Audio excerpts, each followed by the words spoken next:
እንዴት ከረማችሁ? እንዴት አደራችሁ? ከሁሉ አስቀድሜ ለዚህ ታሪካዊ ቀን በዚህ መልክ ለማሰባሰብ ያበቃንን ፈጣሪያችንን ለማመስገን እወዳለሁ። ክቡር ቺፍ ኦሉሴጉን ኦባሳንጆ የቀድሞ የናይጄሪያ ፕሬዝዳንት የአፍሪካ የሰላም አባት በመካከላችን ስለሚገኙ ጥሪያችንና አክብሮት ስለተገኙልን ከፍ ያለ ምስጋና እንዳቀርብ ይፈቀድልኝ። የቀድሞ የኢፌዴሪ ፕሬዝዳንት ክቡር ዶክተር ሙላቱ ተሾመ፣ የሕዝብ ተወካዮች ምክር ቤት አፈ ጉባኤ ክቡር ታገሰ ጫፎ፣ የፌዴሬሽን ምክር ቤት አፈ ጉባኤ ክቡር አገኘው ተሻገር፣ ምክትል ጠቅላይ ሚኒስትር ተመስገን ጥሩነህ፣ ክቡር የጠቅላይ ፍርድ ቤት ፕሬዝዳንት ቴዎድሮስ ምህረት፣ የፓርቲያችን ምክትል ፕሬዝዳንት አደን ፋራህ፣ የኢጋድ ዋና ጸሐፊ ዶክተር ወርቅነህ ገበየሁ፣ የኢትዮጵያ ጠቅላይ ኢታማጆር ሹም ፊልድ ማርሻል ብርሃኑ ጁላ፣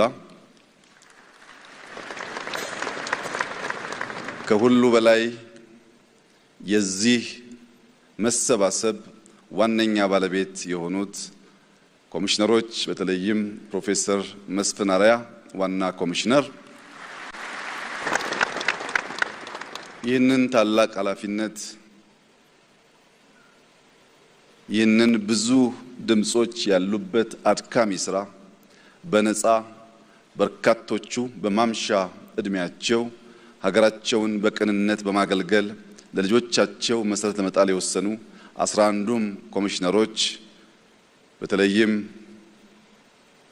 አባታችን ዘገየ አስፋው በዚህ ሂደት ውስጥ ለነበራቸው ሚና ያለኝን ታላቅ አክብሮት በዚሁ መግለጽ እወዳለሁ። የሃይማኖት አባቶች፣ የሀገር ሽማግሌዎች፣ አባገዳዎች፣ ሀደስንቄዎች ከምስራቅ፣ ከምዕራብ፣ ከደቡብ፣ ከሰሜን የኢትዮጵያን ሕዝብ ወክላችሁ በዚህ ስፍራ የተገኛችሁ የምትወያዩ አካላት፣ በውጭ የሚገኙ ኢትዮጵያውያንን በመወከል የተሰየማችሁ የዲያስፖራ አባላት፣ ከዚህ አዳራሽ ውጪ በመላው ሀገሪቱ የምትከታተሉ የኢትዮጵያ ዜጎች በሙሉ ይህ ጉባኤ በቀላሉ የማይደገም በኢትዮጵያ ዘመናዊ ታሪክ በስፋቱ ባካሄዱ በወሰደው ጊዜና ምናልባትም በሚያስገኘው ውጤት በእጅጉኑ የገዘፈ ዓላማ ያለው የገዘፈ ተግባር የሚፈጽም ለአፍሪካ በብዙ ምሳሌ የሚሆን የውይይት፣ የምክክር፣ የንግግር ሁሉን አቀፍ መድረክ ነውና በዚህ መድረክ ላይ ተገኝቼ የኢትዮጵያን መንግስት አቋምና መልእክት እንዳስተላልፍ እድል ስለሰጣችሁኝ የከበረ ምስጋና ላቀርብ እወዳለሁ። ክቡራትና ክቡራን፣ አንዳንድ አጋጣሚዎች ከታሪክ ብዕርና ብራና ፊት ያቆማችኋል። ከታሪክ ብዕርና ብራና ፊት መቆም ብቻ ሳይሆን ያሻችሁን የፍቃዳችሁን መጽሐፍ እንድትችሉ ብዕርና ብራና ያቀብሏችኋል። ይህ ዛሬ የምንገኝበት መድረክ ልባም ለሆኑ ሰዎች የታሪክን፣ የአጋጣሚን፣ የእድልን ጠቃሚነት ማዝለቅ ለፈለጉ ሰዎች በዚያ ብዕር በዚያ ብራና ላይ ሀገርን የሚታደግ የሚጠቅም የሚገነባ ለዘመናት የሚታወስ ታሪክ ለመጻፍ እድል የሚሰጥ ነው። ይህንን የማይጠቀሙ እድል ደጋግሞ እንደማይገኝም የማይገነዘቡ ታሪክ ብራናና ብዕር ቢያቀብላቸውም ሀገር ከሚጠቅም ይልቅ የሚጎዳ፣ ከሚገነባ ይልቅ የሚያፈርስ፣ ከሚያበለጽግ ይልቅ የሚያደህይ፣ ከሚያሰፋ ይልቅ የሚያጠብ ታሪክ ጽፈው ያልፋሉ።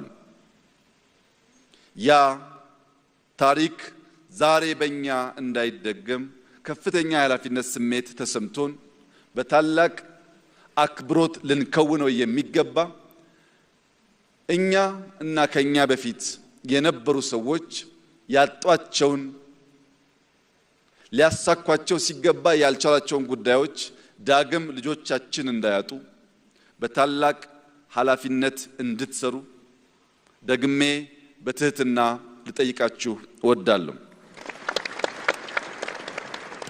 ዊሊያም ሼክስፒር ከሰራቸው በርካታ ስራዎች መካከል ባንዱ በሰው ልጆች ሕይወት ውስጥ ማዕበል አለ፣ ያንን ማዕበል ትክክለኛውን ጊዜ አውቆ የሚጠቀምበት ግለሰብ የሚጠቀምበት ቡድን ካለ ከጎርፉ ዳግም ወደማይገኝ እድል ሊያወጣው ይችላል ይላል።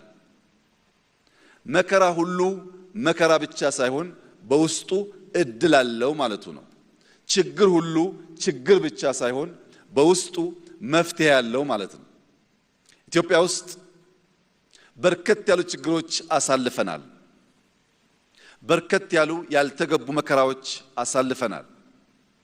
ነገር ግን ይህንን መከራ ወደ እድል መቀየር ከቻል፣ ይህንን ፈተና ወደ ዘላቂ መፍትሄ ማሻገር ከቻል ልጆቻችን ከኛ በተሻለ ሰላም፣ ከኛ በተሻለ ብልጽግና፣ ከኛ በተሻለ የኑሮ ዘዬ መኖር ስለሚያስችላቸው ያንን የሚገባቸውን ያማረ የተዋበ የኑሮ ዘዬ መከተል የሚችሉ ትውልዶች መፍጠር እንድንችል ይህንን መልካም አጋጣሚ ይህንን የመከራ ወራትና ዘመን ወደ እድል መቀየር የምንችል የምትችሉ እንድትሆኑ እንድንሆን ምኞቴ ከፍ ያለ ነው። የወታደራዊ ጠበብቱ ሰንዙ እድሎች የሚበዙለት እድሎች የሚበራከቱት በሚጠቀምባቸው ሰው ልክ ነው ይላል። አንዳንድ እድል ይገኝና መጠቀም የሚሳነን ከሆነ ዳግም ያንን እድል ማግኘት አስቸጋሪ ይሆናል። እድል ሲገኝ በቅጡ፣ እድል ሲገኝ በኃላፊነት ስሜት፣ እድል ሲገኝ በመሰጠት የምንጠቀምበት ከሆነ እድል ደጋግሞ ደጋግሞ ወደኛ ይመጣል። ለምሳሌ ባለፉት ጥቂት ዓመታት የተገኘውን እድል የተገኘችውን አጋጣሚ ሁሉ በመጠቀም የኢትዮጵያን የፖለቲካ፣ የኢኮኖሚ፣ ወታደራዊ ሪፎርም ለማካሄድ ኢትዮጵያን ለማበልጸግ ኢትዮጵያን በታሪኳ ልክ ለማቆም ባደረግነው ጥረት ውስጥ እድለኞች ነበርንና እድል መጠቀም እንችላለንና ቢያንስ በቅርቡ በአዲስ አበባ ከተማ በነበራችሁ ቆይታ እንዳያችሁት ያን የቆሸሸ ከተማ አዲስ መልክ እንዲይዝ ማድረግ ችለናል። ዛሬም የምናገኛትን እያንዳንዷን ደቂቃ፣ እያንዳንዷን ሰዓት፣ እያንዳንዷን ቀን እንደ ታላቅ እድልና ስጦታ በማመን በመጠቀም የኢትዮጵያን ብልጽግና መሰረት ለመጣል ደከመን ሰለቸን ሳንል የምንተጋ መሆናችንን በድጋሚ ላረጋግጥላችሁ እወዳለሁ። ይህ ምክክር ለምን አስፈለገ? ይህ ምክክር ከተለመደው ጥቂት ሰዎች ተሰብስበው ተመካክረው ከሚወስኑት አቅጣጫ በተለየ መንገድ በመቶ ሺዎች በሁሉም አቅጣጫ ሴቶችና ወንዶች የኢትዮጵያ ልጆች በሀገር ውስጥና ከሀገር ውጭ ያሉ ዜጎች መክረው 4 ዓመት ሙሉ የፈጀ አድካሚ ጉዞ ለምን ማድረግ አስፈለገ? ሁላችሁም እንደምታውቁት ኢትዮጵያ እጅግ ታሪክ ጠገብ ጥንታዊት ሀገር ናት። በንግግሮች፣ በጽሁፎች፣ በሚታዩ በሚጨበጡ ቅርሶች ከዚያም ባሻገር የሰው ልጅ መገኛ በመሆኗ ሳይንሳዊ በሆነ መንገድ ባሉ ማረጋገጫዎች ሁሉ ጥንታዊነቷ አሌ የማይባል የማያከራክር እውነት ነው። ነገር ግን በዚህ ታሪካችን ውስጥ አንድ ስብራት አለ፣ አንድ ስንክሳር አለ፣ አንድ ውድቀት አለ። ያም በኃይለ ቃል ጀምሮ በኃይል እርምጃ መደምደም ነው። ፖለቲካችን በኃይለ ቃል ይጀምራል፣ በኃይል እርምጃ ይደመደማል። ይህንን ስብራት ለአንዴና ለመጨረሻ ጊዜ ማቆም ያስፈልጋል። የኢትዮጵያን ታሪክ ወደ ኋላ መለስ ብለን ከኢፋት እስከ ግቤ፣ ከወላይታ እስከ ከፋ፣ ከወሎ እስከ ሸዋ፣ ከላስታ እስከ ትግራይ፣ ከአፋር እስከ ሶማሌ የኢትዮጵያን ሱልጣኔቶች የኢትዮጵያን ስርወ መንግስት ብንፈትሽ በሁሉም ጊዜ የምናየው ስብራት በኃይለ ቃል ጀምሮ በኃይል መደምደም ነው። የኃይል እርምጃን የታሪካችን አካል ማድረግ ነው። ያንን ስብራት መቀየር ያስፈልጋል። በእርግጥ በውስጣችን ያሉ ችግሮች እኛው ጀምረን እኛው የምንጨርሳቸው ብቻ አይደሉም። የጠንባሮ አባቶች አንድ አባባል አላቸው። ከብት ሲገዛ የሌሉ አሞሮች ከብት ሲታረድ በአካባቢው ያንዣብባሉ ይላሉ። ከብት ስንገዛ ብር ያላዋጡ፣ ከብት ስንገዛ የትኛውን መግዛት እንዳለብን ለምርጫ ያላማከሩ አሞሮች፣ ጭልፊቶች ከብቱ ሲታረድ ግን ያንዣብባሉ። ኢትዮጵያ ውስጥ ኮሽ ሲል ያደፈጡ የሚነቁ የዘመናት ያልተቋረጠ የጠላትነት ስሜት ያላቸው አገራት አሉ። የኢትዮጵያን ታሪክ ከጉንደት እስከ ጉራ፣ ከአድዋ እስከ ማይጮ፣ ከካራማራ እስከ ባድመ እያንዳንዱን ብትፈትሹት ስንገነባ ያደፈጡ፣ ስንጨቃጨቅ እድል ጊዜ ጠብቀው ጣልቃ ሽብልቅ እየገቡ መሻቶቻችን እንዳንከውን የሚያደርጉ ኃይሎች አሉ። በዚህ የሽብልቅ ጉዞ በእኛ ስንፍና በነሱ ጊዜን በመጠቀም የሽብልቅ ጉዞ የጥንቱን ታሪክ ብንተው በቅርቡ ቀይ ባህርን ያጣንበት አጋጣሚ የዚህ እኩይ ታሪካዊ ክስተት አንዱ መገለጫ ነው። ኢትዮጵያ ለሺህ ዘመናት ያስተዳደረችውን በባለቤትነት የያዘችውን ለራሷም ለከባቢውም መጠቀሚያ ያኖረችውን ቀይ ባህር ያልተመረጠ መንግስት፣ ያልተወያየ መንግስት በሸፍጥ ኢትዮጵያን የጂኦግራፊ እስረኛ እንዲያደርግ ያደረገበት ዋናው ምክንያት በውስጥ ያለን ስንፍና እንጂ የኢትዮጵያን መሻትና ጥቅም ማስቆም የሚችል ኃይል ስለነበረ ስላለ ስለሚኖር አይደለም። ሁልጊዜም ጥቅማችን አሳልፈን የምንሰጠው ስንገነባ ያልነበሩ፣ ስንሿኮት ስንጣላ የሚያንዣብቡ አሞሮች ስላሉ ነው። አሞራ ሲታረድ ይመጣል፣ ሲገነባ የለም። ህዳሴን ስንገነባ እኛ ጋር ያልነበሩ፣ ከተሞቻችን ሲያሸበርቁ እኛ ጋር ያልነበሩ፣ ልማት ስንጀምር እኛ ጋር ያልነበሩ፣ እርስ በርስ ስንጨቃጨቅ ግን ከየት መጡ ሳይባሉ ጥይት ሲያቀብሉ፣ ብር ሲያቀብሉ፣ በሚዲያ ፕሮፓጋንዳ ሲያደርጉ ይታያል። እጅግ የተከበረው የኢትዮጵያ ሕዝብ አንድ ነገር ልብ እንዲል እፈልጋለሁ።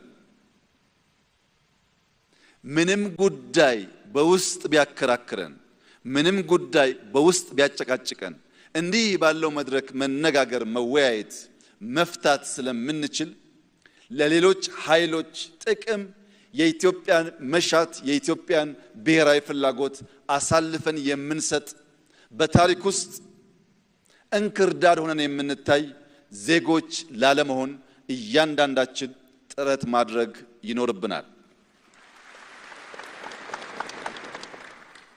በኢትዮጵያ ሰማይ ላይ ለሚያንዣብቡ አሞሮች ያለኝ መልእክት ከብቱን መርጠን የምንገዛ እኛ ነን። የቅርጫውን ባለቤት የምንወስን እኛ ነን። የተረፈንን የማንፈልገውን ካልሆነ በቀር የትኛውም አሞራ በጉልበት ከየትኛውም ቅርጫ መደብ ላይ አንዲት ኪሎ ስጋ መውሰድ እንደማይችል ላረጋግጥላቸው እፈልጋለሁ። ስንፈልግ ስንወድ ለማጋራት ዝግጁ ነን። ከፍቃዳችን ውጭ ግን ለሺህ ዓመታት የኖረች የጸናች ኢትዮጵያ በቀላሉ በማይበጠስ ክር በማይበጠስ ገመድ የተሰናሰለች ኢትዮጵያ አሁን ባለው ፕሮፓጋንዳ ትዘናጋለች፣ ጥቅሟን አሳልፋ ትሰጣለች ብሎ መገመት ከንቱ ምኞት ስለሆነ ከወዲሁ የኛን ታሪክ በትክክለኛው መንገድ አገላብጣችሁና አውቃችሁ ቀልባችሁን በመመለስ ለጋራ ጥቅም በጋራ እንድንሰራ ጥሪዬን ላቀርብላችሁ ፈልጋለሁ።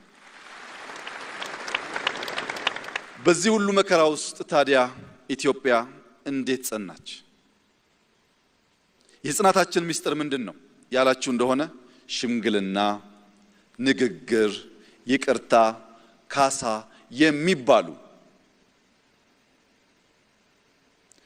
ሳይንስ በቀላሉ መርምሮ ፈትሾ ሊመልሳቸው የማይችሉ ድልብ ሀብት በእኛ ሕዝብ ልምምድ ውስጥ ነበረ። ይጋጫል፣ ግን ይነጋገርና በይቅርታ በካሳ ይፈታል። ይህ ንግግርና የይቅርታ ባህላችን ኢትዮጵያን አጽንቷል። ይህ ውይይት፣ ይህ ምክክር፣ ይህ ንግግር በዚያ ባህላችን ላይ የሚንተራስ ከሆነ ለኛ ብቻ ሳይሆን ለሚቀጥሉት በርካታ አስርት ዓመታት የሚዘልቅ የሚያቆይ መሰረት መጣል ይችላል። ከባህላችን ከማንነታችን ከታሪካችን ሳንነቀል ፈቅደን ወደን በደስታ በፍቅር ስሜት በኃላፊነት ስሜት ይህንን ውይይት የምናካሂድ ከሆነ ካለምንም ጥርጥር ልጆቻችን የበለጸገች የጸናች ኢትዮጵያን መረከብ የሚችሉ ይሆናል። ይህ ባህላችን በቀጥታ ከዋርካ ዛፍ ጋር የተሳሰረ ነው። ኢትዮጵያና ዋርካ ከፍተኛ ቁርኝት አላቸው። በዋርካ ስር ሽምግልና እንቀመጣለን። በዋርካ ስር ለትዳር ሽምግልና እንጠይቃለን። በዋርካ ስር የሃይማኖት ትምህርቶችን እንማራለን። በዋርካ ስር አባቶች ዘር ያስቆጥሩናል። በዋርካ ስር እንማማራለን። በዋርካ ስር እናርፋለን።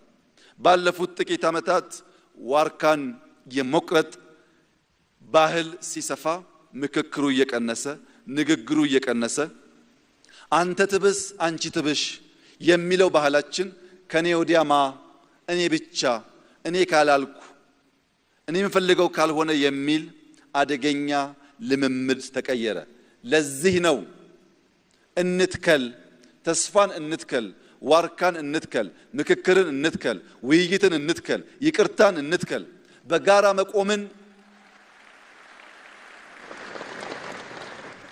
መቆምን እናጽና። በዚያ ብቻ ነው ሁላችን ተጠቃሚ ሁላችን አሸናፊ የምንሆነው። የኦሮሞ አባቶች ተርቱ አፋን ጋሪ አፈጋሪ ጫላ ይላል።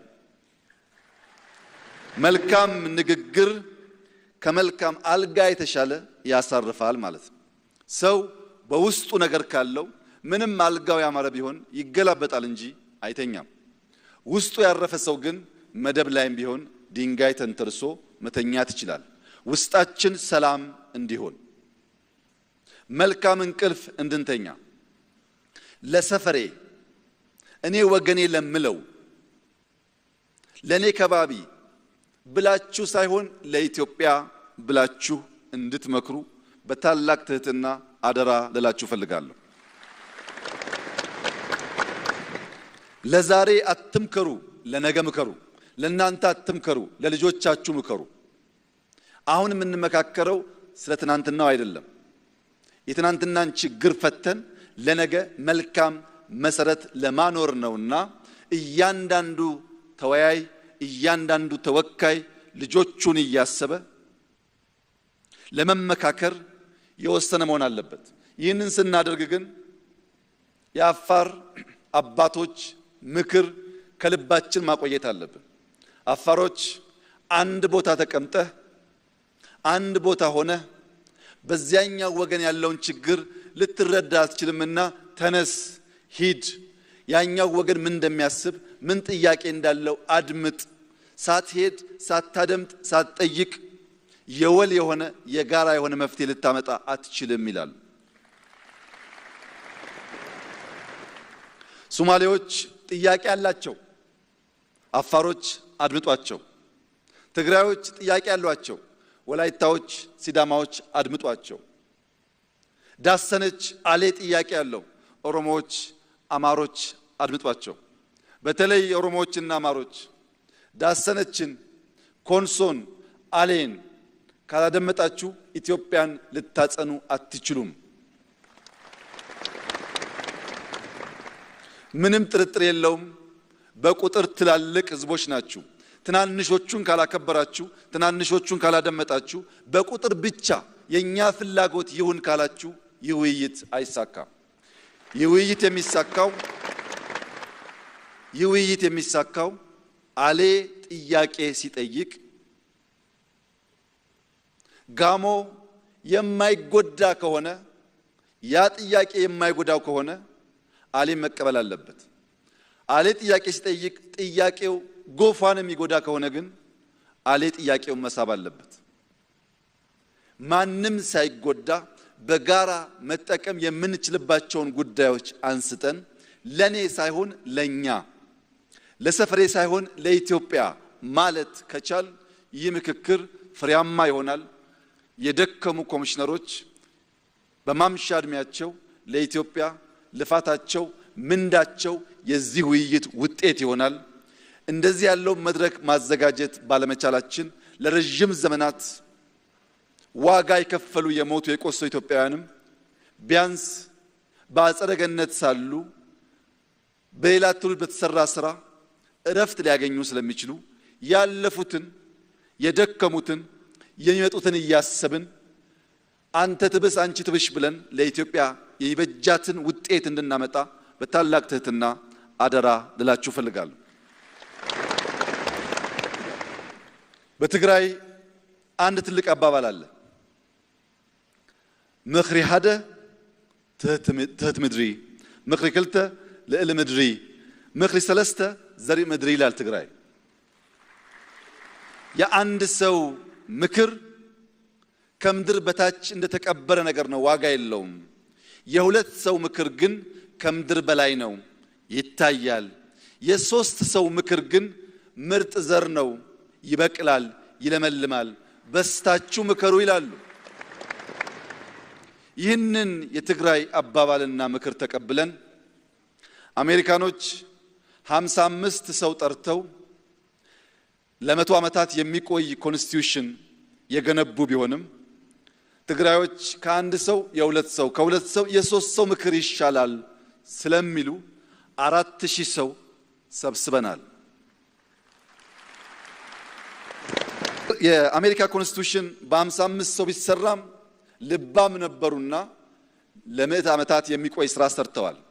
የኛ 4000 ሰዎች ከነሱ በላይ ከነሱ በተሻለ ጊዜ ይበልጥ ልባም ሆነው ሁሉን ወገን መላው ኢትዮጵያን የሚሰበስብ ምክክር ቢያደርጉ በቀጣይ የሚኖረን ህገ መንግስት ከዚህ ቀደም እንደለመድነው የመጣ ሁሉ የሚቀደው ሳይሆን እኛ በ4000 ጀምረናል። በ10000 ምክክር ሳያደርግ አንድም ሰው መቀየር አይችልም ማለት ነው። እኛ 4 ዓመት ተመካክረናል። 8 ዓመት ሳይመካከር መቀየር አይችልም ማለት ነው። ስለዚህም ዛሬን ሳይሆን ነገ ዘልቆ የሚሄድ ለትውልድ የሚበጅ ምክክር፣ ውይይት እና ውጤት እንድናመጣ አንድ ቁልፍ መልእክት አለኝ። ያም ቀፎዋን የጣለች ንብ ማር አትሰጥም። ማር ለመስጠት በቀፎ ውስጥ መቆየት ያስፈልጋል። ይህ 4000 ስብስብ መልካም ነገር መስጠት የሚቻለው በዚህ ጉባኤ አዳራሽ ውስጥ ሐሳቡን ልቡን ሰብስቦ ሌላኛውን ወገን ማድመጥ ሲችል ነው እንጂ ማታ ማታ እየወጣ ፌስቡክ የሚያይ ከሆነ፣ ማታ ማታ እየወጣ ምክር የሚያደምጥ ከሆነ፣ ማታ ማታ እየወጣ ይህንን አውድ ያልተገነዘቡ ሰዎች መልእክት የሚጭኑበት ከሆነ ያንብ ማር አይሰጥም። ቀፎ እዚህ ነው ያለው። ልባችን እዚሁ ይሁን፣ አእምሯችን እዚሁ ይሁን። ልባችንና አእምሯችን እዚህ ቢሆንም አሜሪካ ያለውንም ደቡብ ኦሞ ያለውንም ባድመ ያለውንም ጋምቤላ ያለውንም ጎዴ ያለውንም አሳይታ ያለውንም የሚያስብ ግን መሆን አለበት። ውይይታችን ከዚህ አዳራሽ ተነስቶ እንደ ፀሐይ ወደ መላ ኢትዮጵያ የሚያበራ ከሆነ ለሁላችን ይፈይዳል። ሰዎች ብዙ ሐሳብ አላቸው፣ ብዙ መሻት አላቸው። ቅድም እንደተባለው ግን ምክክር፣ ውይይት ማድመጥ አይፈልጉም፣ ማዘዝ ይፈልጋሉ። ያን ላለፉት 100 ዓመታት አየነው። የልጅ ኢያሱን ዘመን ብታዩ፣ የአፄ ኃይለሥላሴ ዘመን ብታዩ፣ የደርግን ዘመን ብታዩ፣ የኢህአዴግን ዘመን ብታዩ በመላ ጊዜ ውስጥ ለመደማመጥ እንዲህ ያለውን መድረክ ለመፍጠር ባለመቻላችን ምክንያት ጥቂቶች እየወሰኑ ለረጅም ዘመን የሚጠቅመን ነገር ማቆየት ስላልቻሉ ይህ ጉባኤ በሰማይም በምድርም ታላቅ ኃላፊነት ያለበት የ130 ሚሊዮን ዜጎች የዛሬ የ200-300 ሚሊዮን ዜጎች የነገ ኃላፊነት ያለበት እድለኛ ስብስብ ነውና ይህንን የታሪክ ብዕርና ብራና ሳታባክኑ ለኢትዮጵያ መልካም፣ ለአፍሪካ አስተማሪ የሆነ እጅግ የማይጠበቅ ሁላችን የሚሰበስብ ሰላም የሚያጸና ልማት የሚያመጣ ለእያንዳንዳችሁ እርካታን የሚያጎናጽፍ ለመላው ኢትዮጵያውያን እረፍት የሚሰጥ ውጤት እንድታመጡ በታላቅ ትህትና አደራ ልላችሁ ፈልጋለሁ። ኢትዮጵያ ትበለጽጋለች። ኢትዮጵያ ዛሬም እንደ ትናንቱ ለአፍሪካ ምሳሌ ትሆናለች። ኢትዮጵያ ማዕበል መከራ አይኑር አትልም። ማዕበል መከራን ወደ እድል ትቀይራለች። ኢትዮጵያ በዚህ ጉባኤ መሰረት ሰላማዊ የስልጣን ሽግግር ባህልን ታጸናለች። የጀመርናቸውን መልካም ዘሮች እንዘራለን፣ እንንከባከባለን፣ ዛፍ እናደርጋቸዋለን። ነገር ግን ከሚያፈሩት ፍሬ እኛ ሳንሆን ትውልድ እንዲጠቀም እናደርጋለን። ያሰብነው የጀመርነው እንዲከናወን የልባችንን አይቶ ከሚገባን በላይ የረዳን ፈጣሪያችን የተመሰገነ ይሁን። ኢትዮጵያ በልጆቿ ጥረት ታፍራና ተከብራ ለዘላለም ትኑር። ኢትዮጵያ በታማኝ የምክክር ተወካዮች ለትውልድ የሚበጅ የሚዘልቅ ሐሳብ እንድታመነጭ እያንዳንዱ የበኩል እንዲያደርግ ፈጣሪ እንዲያግዛችሁ ጸሎቴ ነው። ዛሬ የሃይማኖት አባትነት ሽታ ያላቸው ሀገራቸውን የሚወዱ የፖለቲካ የተደበቀ ዓላማ የሌላቸው በብሔር የተደበቀ ዓላማ የሌላቸው ምርጥ አባቶች ጸሎት አድርሰውልናል። እነዚህ አባቶች ዛሬ እዚህ ብቻ ሳይሆን ሲመለሱ በየአብያተ ክርስቲያኑ፣ በየቸርቹ፣ በየመስጂዱ፣ በተለያየ የእምነት ቦታ ከውጭ ያሉ ሰዎች እዚህ ያሉ ሰዎች ልቦና፣ ማስተዋል፣ ፍቅር እንዲሰጣቸው በጸሎት በዱዓ እንድታስባቸው አደራላችሁ ፈልጋለሁ። በመጨረሻም ላለፉት 4 ዓመታት በብዙ ችግር ፈተና ውስጥ ይህ ጉዳይ ለዚህ እንዲበቃ ያደረጋችሁ የምክክር ኮሚሽን አባላት በሙሉ ለኢትዮጵያ ታላቅ ውለታ ውላችኋል። በጀግንነት በተሰጣችሁ ኃላፊነት ተፋልማችኋል። እንደወረደባችሁ ዱላ ቢሆን ባትገኙ ነበር፣ ተቋቁማችኋል። ለዚህ ሁሉ በጀግንነት የተሞላ ተግባራችሁ የኢፌዴሪ መንግስት የዛሬው የኢትዮጵያ ትውልድና የነገው ትውልድ ያመሰግናችኋል። ጊዜያችሁ ያማረ የሰመረ ለትውልድ የሚተርፍ ያድርግላችሁ። እጅግ አድርጌ አመሰግናለሁ።